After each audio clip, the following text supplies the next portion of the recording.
Oke, assalamualaikum warahmatullahi Hey there. wabarakatuh. Subscribe to my channel. And also Bertemu press this bell kembali icon. di channel YouTube El Fahmi Lubis Official. Dalam kesempatan kali ini kita akan kuliah mata kuliah antropologi budaya. Eh, dalam perkuliahan antropologi budaya sesi pertama ini kita akan membahas beberapa konsep dasar antropologi budaya. Nah, nanti setelah selesainya perkuliahan ini, kita akan diberikan tugas kepada mahasiswa untuk mengkritisi dan memahami apa materi-materi yang sudah disampaikan, dilihat dari perspektif dan opini masing-masing mahasiswa.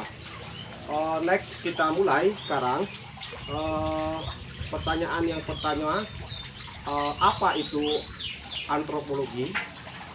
Antropologi itu pengetahuan mengenai keanekaragaman budaya manusia, khususnya budaya suku-suku bangsa yang ada di Indonesia.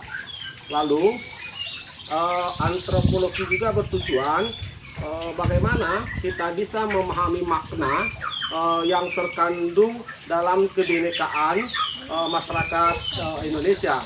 Lalu salah satu tujuan dari antropologi juga adalah mengantisipasi setiap isu yang mengarah kepada disintegrasi nasional. Lalu antropologi juga bertujuan untuk mampu membangkitkan minat mahasiswa untuk menggali dan memahami berbagai potensi sumber daya manusia dan budaya Indonesia bagi kepentingan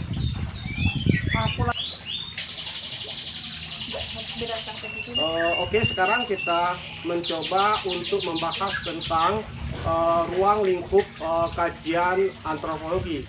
Ketika kita bicara tentang ruang lingkup kajian antropologi, maka akan dijelaskan dulu apa itu pengertian antropologi atau definisinya, lalu bagaimana fase-fase perkembangan antropologi dan cabang-cabang ilmu antropologi.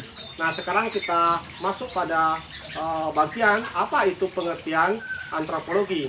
Nah, antropologi itu secara etimologis itu berasal dari kata anthropos dan logos.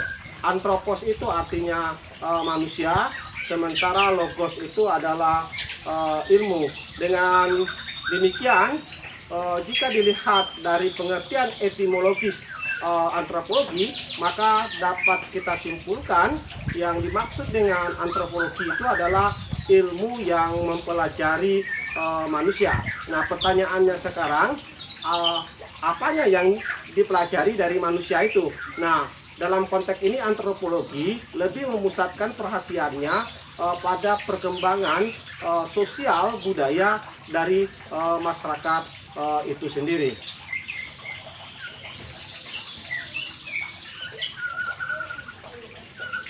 Sekarang kita coba melihat pengertian antropologi menurut ahli. Salah satu antropolog terkenal Indonesia yaitu Koncoroningrat melihat antropologi itu sebagai ilmu yang menyoroti 5 masalah tentang manusia. Yang pertama, yang disoroti atau yang dipelajari oleh ilmu antropologi itu adalah yang pertama, perkembangan manusia sebagai makhluk biologi. Yang kedua, terjadinya aneka warna makhluk manusia dilihat dari ciri-ciri budaya. Lalu yang ketiga, sejarah asal, perkembangan, serta penyebaran berbagai macam bahasa di seluruh dunia. Lalu yang keempat, persebaran dan terjadinya aneka warna kebudayaan manusia dalam kehidupan masyarakat. Dan yang kelima adalah dasar-dasar aneka warna kebudayaan manusia dalam kehidupan masyarakat.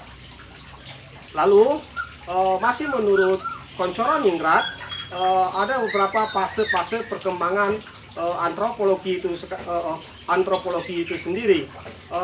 Fase pertama yaitu sebelum tahun 1800, ketika orang-orang Eropa Barat mulai menjelajahi berbagai benua. Lalu fase yang kedua, pertengahan abad ke-19, yaitu dengan munculnya karangan-karangan yang menyusun bahan etnografi berdasarkan pendekatan evolusi manusia. Oleh sebab itu jangan heran di dalam teori-teori antropologi banyak sekali mengadopsi teori-teori tentang evolusi manusia. Lalu fase yang ketiga adalah permulaan abad ke-20, di mana antropologi mulai menjadi ilmu praktis yang bertujuan mempelajari masyarakat dan kebudayaan suku-suku bangsa di luar Eropa untuk kepentingan pemerintah kolonial pada saat itu. Lalu fase yang keempat, sesudah tahun 1930, antropologi memiliki dua tujuan pada fase ini. Yang pertama, tujuan praktis, yaitu mempelajari manusia dalam aneka warna budaya untuk membangun masyarakat tersebut. Lalu yang kedua adalah tujuan akademis, mencapai pengertian tentang manusia pada umumnya melalui pendekatan kultural atau budaya. Nah, sekarang kita coba melihat pada bagian berikutnya adalah cabang-cabang antropologi. Jadi antropologi itu adalah ilmu yang mempelajari tentang manusia, lalu yang dipelajari manusia itu adalah dipusatkan pada aspek budaya atau kulturalnya. Antropologi ini adalah ilmu induknya. Kalau kita ibaratkan sebagai pohon, antropologi ini adalah batangnya. Lalu antropologi itu akhirnya terbagi pada dua, yaitu antropologi fisik, itulah yang kita kenal dengan ilmu biologi. Lalu ada antropologi budaya. Nah, antropologi fisik atau biologi itu berkembang menjadi dua cabang ilmu, yaitu ilmu somatologi dan yang kedua adalah ilmu paleoantropologi.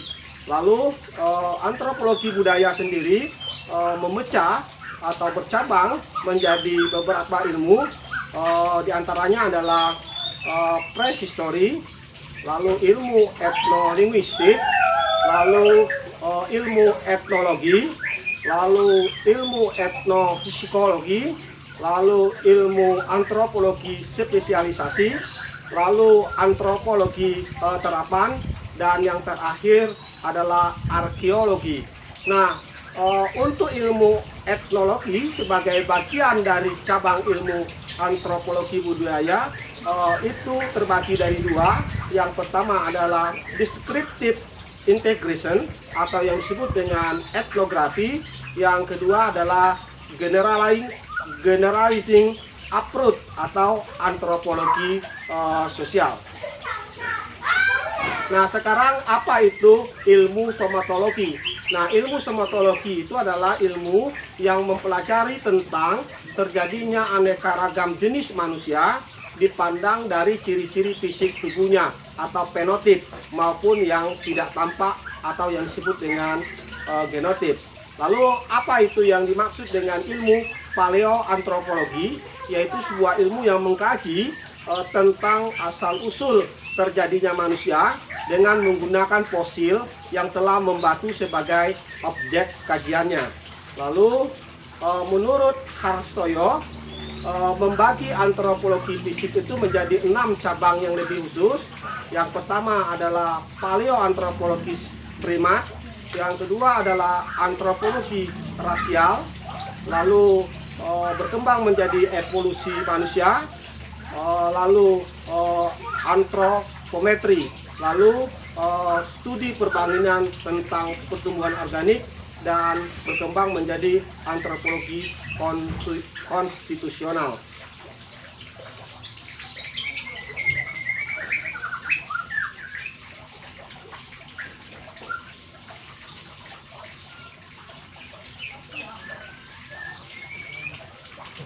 Itulah tadi konsep-konsep dasar dari ilmu antropologi. Nanti kita lanjutkan pada sesi perkuliahan berikutnya. Tugas Anda adalah mencermati dan mengkaji secara mendalam materi perkuliahan yang telah disampaikan. Lalu nanti Anda diminta untuk beropini terkait dengan materi yang sudah disampaikan. Cukup sampai di sini. Terima kasih. Kita akan berjumpa pada perkuliahan sesi berikutnya. Wassalamualaikum warahmatullahi wabarakatuh.